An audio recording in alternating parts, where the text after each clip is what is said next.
कक्षा 9 हिंदी काव्य का आज हम पढ़ेंगे श्री मैथिली शरण गुप्त जी द्वारा रचित पंचवटी। तो पंचवटी का पहला कविता है चारुचंद की चंचल किरणें। ठीक है। ये उस समय की बात है जब 14 वर्ष का वनवास रामचंद्र और सीता तीनों के लिए हुआ था। अर्थात वो लोग वनवास के 14 वर्ष पंचवटी में रहकर गुजारे थे। उसी पंचवटी की बात इस कविता में कही गई है। कहीं उस पंचवटी के सौंदर्यताओं का वर्णन तो कहीं सीता के बारे में बताया गया है। तो सबसे पहला जो कविता है वह पंचवटी के सौंदर्यताओं का ही सजीव चित्रण किया गया है। इसी प्रसंग में आप लिखेंगे, यहाँ कवि ने पंचवटी के प्राकृतिक सौंदर्य का सजीव चित्रण किया है। तो चलिए पहले इस कविता को लयबद्ध तरीकों से पढ़ा जाए।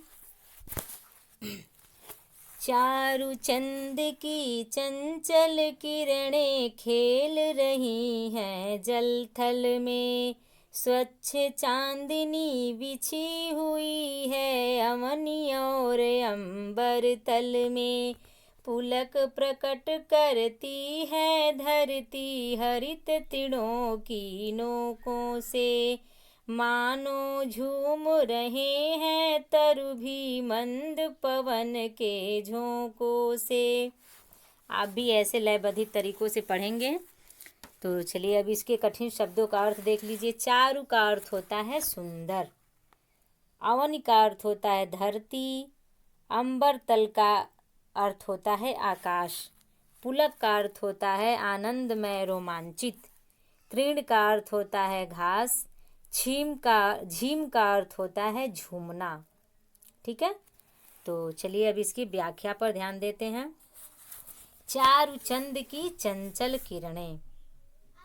गुप्त जी कहते हैं कि सुंदर चंद्रमा की किरणें, चंद यानी कि चंद्रमा, सुंदर चंद्रमा की किरणें जल थल में खेल रही हैं। जल थल में यानी कि जल और थल में फैली हुई हैं। ठीक है।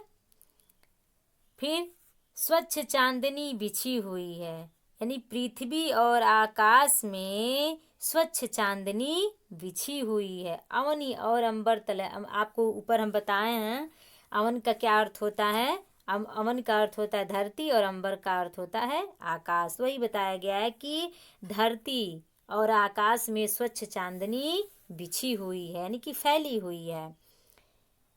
फिर नीचे, पुलक प्रकट करती है धरती हरित तृणों की नोकों से, अर्थात हरी भरी, तृण का अर्थ होता है तिनका कह सकते हैं, और तृण का अर्थ या घास से भी ले सकते हैं। यहाँ कहा गया हरित माने हरा होता है। कहा गया है कि हरी भरी या हरी हरी घास की नोकें ऐसी लगती हैं मानो वे पृथ्वी के सुख से रोमांचित हो रही हैं। पुलक का अर्थ होता है रोमांचित होना, खुश होना। हरी यानी कि हरे हरे घासों की जो नोकें हैं वो ऐसी लग रही हैं, ऐसी प्रतीत हो रही हैं मानो पृथ्वी यानी धरती, यहाँ दिया ना पुलक करती है धरती, यानी कि पृथ्वी के सुख से वह रोमांचित हो रही हैं। मानो झूम रहे हैं तरु भी मंद पवन, पवन माने हवा होता है, मंद माने धीरे धीरे, झोंकों से। वहाँ के सभी वृक्ष मंद मंद यानी धीमी धीमी गति से वायु के झोंकों से झूमते हुए प्रतीत हो रहे हैं। मानो वहाँ के जो वृक्ष हैं वहाँ वायु के झोंकों से ऐसा लग रहा है मानो झूम रहे हैं। ठीक है। एक बार और देख लीजिए इसके अर्थ को। गुप्त जी कहते हैं कि सुंदर चंद्रमा की किरणें जल और थल में फैली हुई हैं, पृथ्वी और आकाश में स्वच्छ चांदनी बिछी हुई है, हरी हरी घास की नोकें ऐसी लगती है मानो पृथ्वी के सुख से रोमांचित हो रही है, यानी खुश हो रही है, आनंदित हो रही है। वहाँ के सभी वृक्ष धीमी गति से यानी मंद मंद वायु के झोंकों से झूमते हुए प्रतीत होते हैं।